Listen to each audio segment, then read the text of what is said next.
দয়া দেখো তো 27 তারাবিতে কোন মসজিদে বেশি জিলাপির ব্যবস্থা করেছে।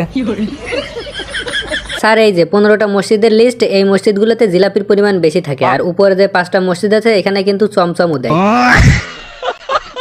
অনেকে আবার দানাদার সাথে বাতাসাও দেয়। স্যার আপনি তো তারাবি পড়তে না যে বিয়ার র্যাঙ্ক পুষদেন, তাহলে জিলাপির খবর নিয়ে আপনি কি করবেন? আরে অভিজিৎ, এবারের রোজা ইফতারিতে মুড়ির সাথে জিলাপি মাখিয়ে একদমই খাওয়া হয় নাই, এজন্য 27 তারাবিতে জিলাপি গুছিয়ে বাকি 2 দিন শান্তি করে ইফতারিতে মুড়ির সাথে জিলাপি মাখিয়ে খাবো।